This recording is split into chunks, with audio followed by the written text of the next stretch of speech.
तर हाय विद्यार्थी मित्रांनो, तर आज आपण घेऊन आलो वर्ग 8वी NMS परीक्षेसाठी. वर्ग 8वी NMS परीक्षेसाठी जे काही महत्त्वाचे आहेत, फक्त महत्त्वाचे जे आपल्या परीक्षेच्या दृष्टीने जे आपल्याला महत्त्वाचे आहेत तेच क्वेश्चन घेऊन आलो आणि त्यांचं थोडंसं विश्लेषण पण. तर बघा, तर काही वेळ न घालवता आपण स्टार्टिंगच करू. तर NMS हिस्ट्री आहे, पेपर सेकंड, फक्त हिस्ट्रीचे आहे. याच्यावर 15 क्वेश्चन होतील. हिस्ट्रीचे 15 क्वेश्चन होतात. एक चित्रावर असतो, चित्रावाला क्वेश्चन होणार आहे, म्हणजे 14 क्वेश्चन घेऊ, 15 क्वेश्चन घेऊ, एक क्वेश्चन मिळू. NMS पेपर सेकंडचा आहे. 20व्या शतकातील आधुनिक तंत्रज्ञानाचा एक आगळा आविष्कार म्हणजे काय? तर रिकामी जागा द्यायची आहे. कोणता आहे? तर आपण चॅप्टर नंबर फर्स्ट मध्येच वाचला होता. चॅप्टर नंबर फर्स्ट मध्ये वाचला होता. तर काय आहे? चित्रपट. काय आहे? चित्रपट. तर चित्रपटाबद्दल आपण माहिती घेऊ. तर चित्रपट काय आहे रे बाबा? चित्रपट कोणी शोधला आपल्या इकडे? दादासाहेब फाडके. दादासाहेब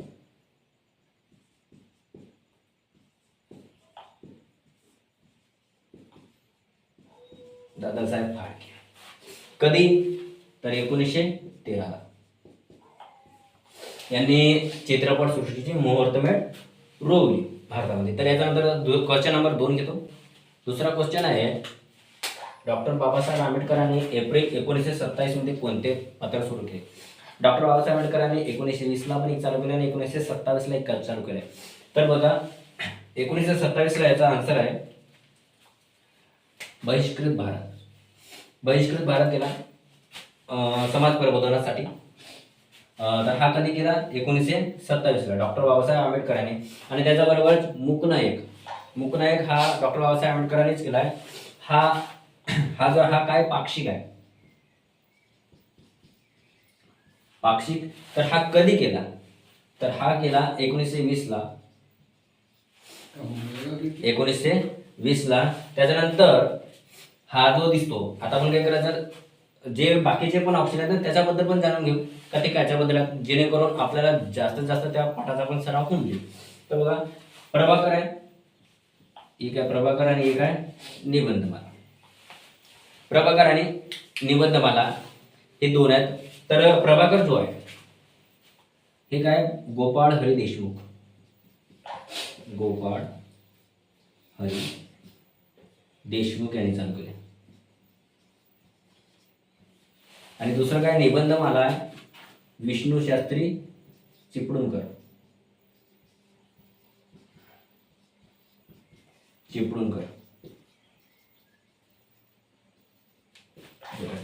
यांना लोकहितवादी पण म्हणत होते, गोपाळ हरी देशमुख.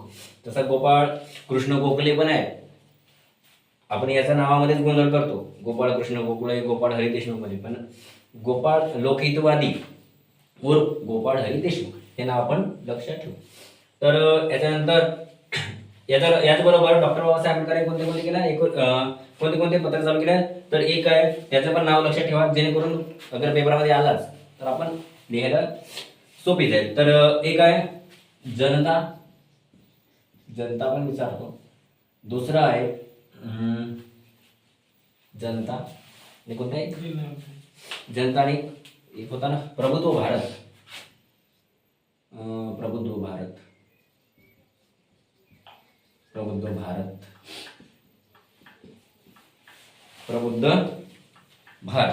हे दोन जे, हे दोन आणि हे दोन असे खूप सारे आहेत. पण आपण हे चाराबद्दलच आपण आपल्या पेपरामध्ये विचारतो.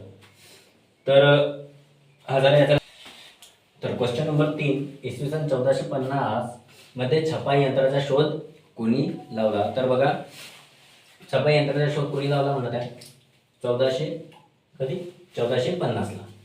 तर याचं उत्तर आहे जोहान्स गुटेनबर्ग. कोण लावला?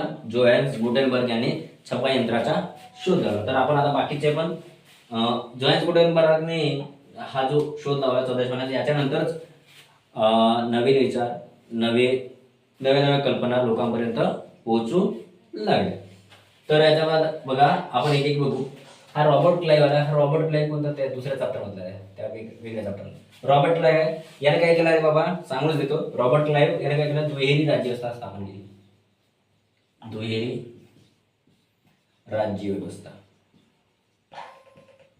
दुहेरी राज्य व्यवस्था कुठे केली तर बंगालमध्ये. कुठे केली? बंगालमध्ये. बंगाल. कधी केली रे बाबा? तर 1765 मध्ये. बघा एका बरोबर 3-4 प्रश्न येथेच निपटून जातात. त्याच्यानंतर वास्को दी गामा तुमचा मामा हा काय यार बाबा?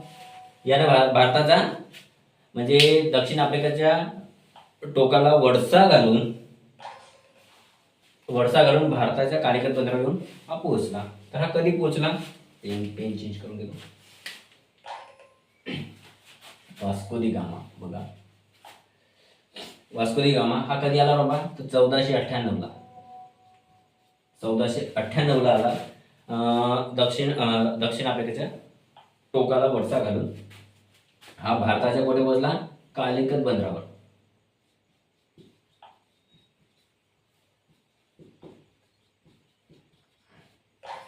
कालिकत बंदरावर. त्यानंतर बार्थोलोमेव डायस हा पोर्तुगीज पहिला खलाशी जो भारताच्या म्हणजे आशिया खंडाच्या याच्यामध्ये शोध घेण्यासाठी निघाला होता. बार्थोलोमेव डायस हा काय पहिला आहे? तर हा 1487 ला निघाला होता. पोर्तुगीज खलाशी. हे का बरं निघाले रे? तर ऑटोमन तुर्कांनी जो खुष्कीचा मार्ग होता ना कॉन्स्टँटिनोपलमध्ये इस्तंबूल, तर तो जो खुष्कीचा मार्ग होता तो त्यांनी काय केला? तर बंद केला होता. बंद केला म्हणून याला आशिया खंडातल्या लोकांसोबत व्यवहार करायचा होता.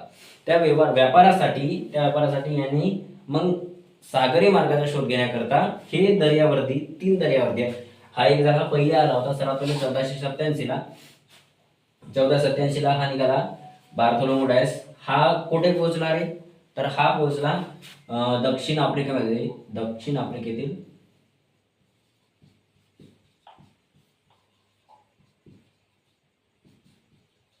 दक्षिण आफ्रिकेतील केप ऑफ गुड होप येथे.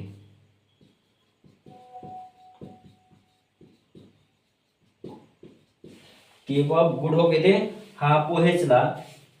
आणि त्याच्यानंतर दुसरा जो आहे त्याच्यानंतर एक जण आहे त्याचं नाव आहे क्रिस्तोफर कोलंबस.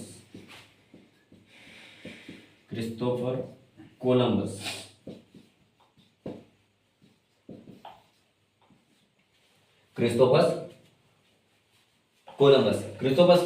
हा कधी निघाला बाबा? हा निघाला 1492 ला. क्रिस्तोफर कोलंबस 1492 ला निघाला. तर हा कुठे बसला? अमेरिकामध्ये. कुठे बसला हा? अमेरिका. अमेरिकेच्या पूर्व किनारपट्टीवर.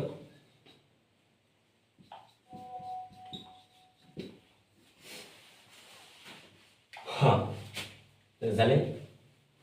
रॉबर्ट क्लाइव्ह दुहेरी राज्य. हा 4. Question number 4. इसवी सन 1756 साली कोण बंगालचा नवाब कधी आला? म्हणजे नवाब कोण बनला?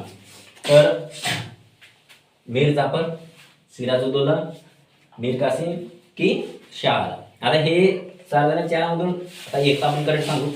तर याच्यामधला करेक्ट काय? तर सिराजुद्दौला. 1756 साली बंगालचा नवाब कोण झाला? सिराजुद्दौला झाला. तर बघा सिराजुद्दौला आणि इंग्रज यांच्यामध्ये युद्ध झाला. तो कधी झाला बाबा? तो कधी झाला? 1757 ला झाला. त्या युद्धाचं नाव आहे प्लासी झाला. प्लासी इथं हा युद्ध झाला. याच्यामध्ये इंग्रज आणि सिराज हे दोघे मिळले. इंग्रज सिराज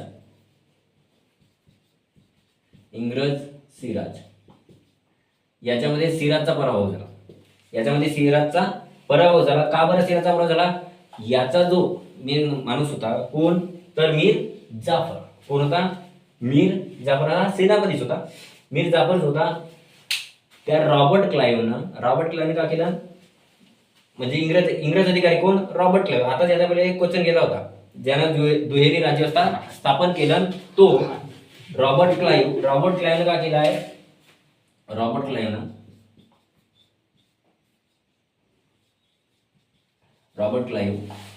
क्लाइव्हनं मीर जाफरला नवाब पदाचा आमिष दाखवलं आणि मग त्याला काय केलं? त्याला या प्लासीच्या युद्धामध्ये उतरू दिलंच नाही. म्हणून या कारणानं हा सिराज इथं पराभव झाला याचा. त्याच्यानंतर मीर कासिम आणि शाह आलम हे दोघे पण सांगतो.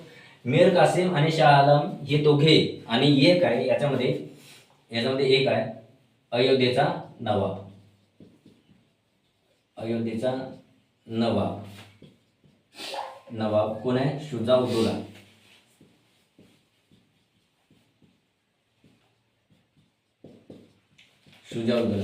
हे तिघं मिळून हे तीन आहेत. हे तिघं मिळून इंग्रजाविरुद्ध एक मोहीम काढला 1764 साली.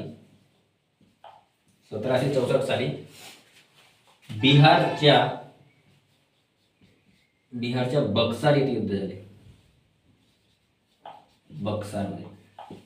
बिहारच्या बक्सारमध्ये युद्ध झाला. इंग्रज आणि मीर कासिम, अयोध्येचा नवाब शुजाउद्दौला आणि शाह आलम हे तिघं मिळून बक्सारचा युद्ध म्हणजे इंग्रजाबरोबर झाला. 5 फ्रेंच राज्यक्रांतीने जगाला कोणती मूल्य दिली? फ्रेंच राज्यक्रांतीने जगाला कोणती मूल्य दिली? तर 3 मूल्य दिली. कोणते? स्वातंत्र्य, बंधुता आणि समता. स्वातंत्र्य, समता आणि बंधुता. स्वातंत्र्य, समता आणि बंधुता. ही 3 काय दिली? मूल्य दिली. तर याचा उत्तर आहे नंबर 4. काय उत्तर नंबर 4. याच्यानंतर क्वेश्चन घेऊ 6. प्रश्न 6 क्रमांक 6 घेऊ. नोकरशाहीची निर्मिती कोणी केली? तर नोकरशाहीची निर्मिती कोणी केली? Lord Bentinck, Lord Warren Hastings, Lord Dalhousie की लॉर्ड कॉर्नवॉलिस? तर याचं योग्य उत्तर आहे लॉर्ड कॉर्नवॉलिस. यानेच नोकरशाहीची निर्मिती केली. तर बघा एक आपण बघून घेऊ याच्याबद्दल काय भेटते. तर लॉर्ड बेटिंग कुठे भेटला आपल्याला? सतीबंदीच्या कायदा. कुठे भेटला आपल्याला? सतीबंदीच्या कायदा.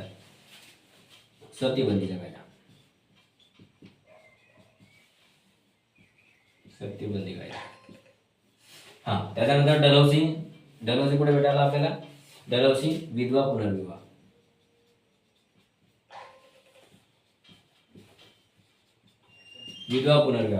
लॉर्ड वॉरेन हेस्टिंग्ज काय रे बाबा? लॉर्ड वॉरेन हेस्टिंग्ज आहे हा पहिला गव्हर्नर जनरल. हा काय? पहिला गव्हर्नर जनरल. तर का बरं झाला? तर 1773च्या लिहून देतो, तो मेन्शन करून देतो इकडे देऊ. 1773च्या रेग्युलेटिंग ऍक्टनुसार बंगालचा जो गव्हर्नर पद होता त्याला गव्हर्नर जनरल हा हुद्दा देण्यात आला होता. त्याच्यानुसार लॉर्ड वॉरेन हेस्टिंग्ज हा पहिला गव्हर्नर जनरल पहिला गव्हर्नर जनरल बनला. ठीक आहे इथं. ठीक आहे. याचा क्वेश्चन नंबर 7. कोणत्या कारणाने इंग्रज मराठा पहिले युद्ध संपले? तर पहिले युद्ध इंग्रज मराठामध्ये 3 युद्ध झाले. 3 युद्ध कधी झाले? तर बघा 1774 ते 1818 या कालखंडामध्ये 3 युद्ध झाले. तर पहिला तह कधी संपला? म्हणजे तर पहिला तह हा कोणत्या नावाने? तर सालबाईच्या तहाने हा पहिला युद्ध संपला. तर कधी? तर 1782 साली हा पहिला युद्ध संपला. सालबाईचा पहिला युद्ध संपला. त्याच्यानंतर वसई बघा. वसईच्या बद्दल सांगतो. वसई आहे. वसईची म्हणजे तैनाती फौजीचा करार.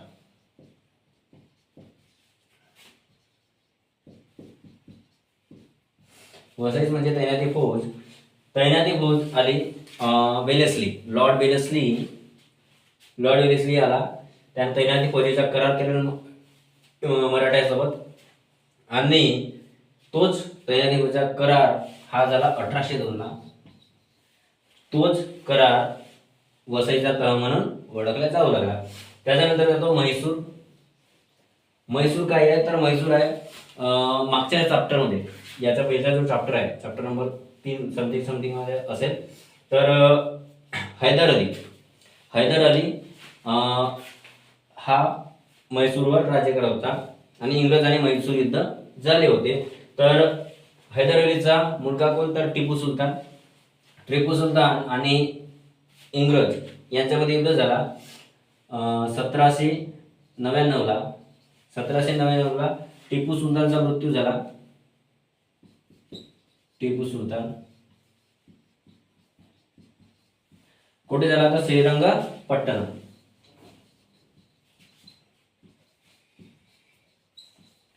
श्रीरंगपट्टणमध्ये टिपू सुलतानचा मृत्यू झाला. त्यानंतर जातो आपण पानिपतकडे.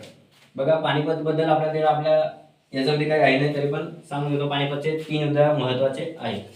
पहिलं युद्ध तर पहिला युद्ध झाला होता 1526 ला. पहिलं युद्ध झाला होता तर 21 तारीख पण सांगून देतो 21 एप्रिल 1526 ला पहिला युद्ध झाला होता. तर तो कोणाकोणामध्ये होता बाबर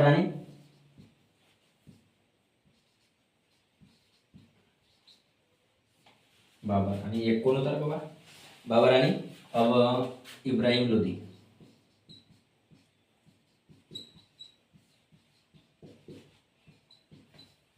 बाबर आणि इब्राहिम लोधी याच्यामध्ये या दोघांमध्ये एक पहिला युद्ध झाला. त्याच्यामध्ये बाबरचा विजय झाला आणि त्यानंतर दुसरा युद्ध झाला 1556 ला. दुसरा युद्ध आहे 1556 चा युद्ध कोणाकोणामध्ये झाला होता हेमू आणि अकबर. याच्यामध्ये अकबरचा विजय झाला होता. जसा डिटेलमध्ये जात आहे फक्त थोडंसं कारण मला याच्याबद्दल थोडंसं डिटेल सांगायचं पूर्ण याच्याबद्दल, कारण ज्याच्यावर आपल्याला परीक्षेमध्ये येईल त्याच्याबद्दल सांगतो मी. त्याच्यानंतर पुन्हा हेमू आणि अकबर. आणि तिसरा युद्ध मेन जो महत्वाचाच आहे तो झाला होता 1761 साली. तो झाला होता 1761 साली. 1761 साली अब्दाली आणि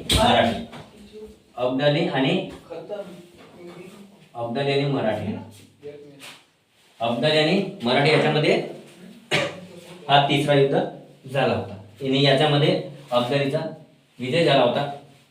तर आता मी जातो पुन्हा याच्याकडे तहाकडे. तर 1774 आणि 1818 याच्यामध्ये इंग्रज आणि मराठ्यामध्ये युद्ध झाले. 3 युद्ध झाले.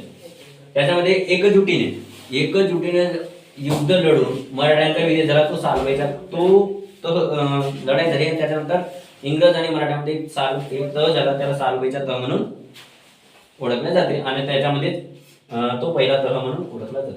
तर त्याच्यानंतर दुसरा म्हणजे 1802. त्याच्यानंतर तो तह झाला. त्याच्यानंतर आला वेलेस्ली. कोणाला वेलेस्ली आला. त्यानं काय केलं अकल लावलं नाही का आपला इंग्रज माणसा म्हणजे दिमागात नष्टोट्य झाले. याने काय केला तो आला वेलेस्ली आणि आपला लावलं तैनाती फौजेचा करा.